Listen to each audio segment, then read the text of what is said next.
एक राजा ने एक गुणी व्यक्ति को अपने यहां पर नौकरी पर रखा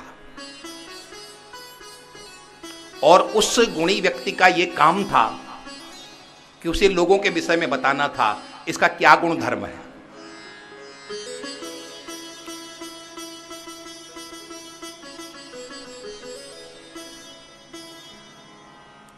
राजा को एक बहुत प्रिय घोड़ा था, तो राजा ने कहा कि तुम ये बताओ कि ये घोड़ा कैसा है। तो कुछ दिन वो घोड़े के पास रहा वो, और उसके बाद राजा ने रिपोर्ट ली कि बताओ ये घोड़ा कैसा है। एक कोई प्रसिद्ध सैंधव देश का घोड़ा, वहां का घोड़ा है ये, क्या ये नस्ली घोड़ा है। उन्होंने कहा राजा बुरा नहीं मानो तो सत्य कहूं मैं, इसकी नस्ल में कहीं ना कहीं कोई कमी है। क्या कमी है? का ये कुछ भयंकर तत्काल डरता है। जो आप जिस नस्ल की बात करते हो वो घोड़े वो उस नस्ल के घोड़े डरते नहीं, ये डरता है, तो जरूर कुछ ना कुछ इसकी नस्ल में कोई कमी है। राजा ने पता कराया कि कहाँ गड़बड़ी हुई, तो पता चला कि इस घोड़े की माँ इसको जन्म देख करके मर चुकी थी, इसको बकरी का दूध पिलाया गया है। बकरी का दूध इसको पिलाया गया। इसके बकरी क्या करती है?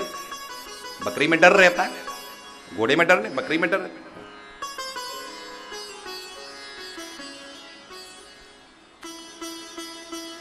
राजा ने अपनी पत्नी के विषय में पूछा कि हमारी पत्नी के विषय में बताओ। उसने कहा कुछ दिन बाद बताऊंगा। कुछ दिन में बाद बताया तो राजा ने पूछा बताओ तुम मेरी पत्नी के विषय में बताओ। कहा भगवान आपकी पत्नी भी हमें किसी राजकुल से नहीं लगती है। उसका भी कुछ दुर्गुण बताया कि ये दुर्गुण की वजह से मुझे लगती है राजकुल के नहीं है। क्या दुर्गुण था ये मुझे ध्यान नहीं है कि ये राजकुल के नहीं। अब वो जितनी बार राजा पूछता जाता था और वो बताता जाता था, राजा प्रसन्न होकर के उसको भेड़ बकरियां जो है उपहार में देता था। पत्नी के विषय में पूछा कि आपकी पत्नी भी राजकुल से नहीं मुझे लगती है, जरूर कुछ गड़बड़ है।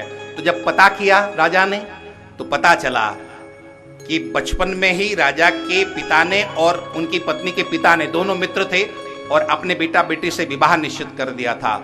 लेकिन काल में ही कुछ समय बाद ही बेटी मर गई और इस राजा का पिता थोड़ा बलवान राजा था, इसलिए डर करके कि कहीं यदि मैंने अपनी पुत्री के मरने की खबर दे दी तो राजा नाराज हो जाएगा, उसने एक राजकुल से अलग हट करके कन्या, अपने नौकर की कन्या गोद ली और चुपचाप तुम्हारे साथ ब्याह दी। ये पता चला। अब राजा की अपनी बारी थी कि मेरे विषय में बताओ मैं कौन हूं। पत्नी के विषय में बताया तो भेड़ बकरियां उसको खूब उपहार दे दी। तुमने बहुत अच्छा बताया, पता किया, बात सही है, भेड़ बकरी उसको दे दी। अब बताया कि मेरे विषय में बताओ तुम कौन हो। महाराज आप बुरा ना मानो तो सत्य बताऊं, मुझे भी आप राजकुल से नहीं लगते हो।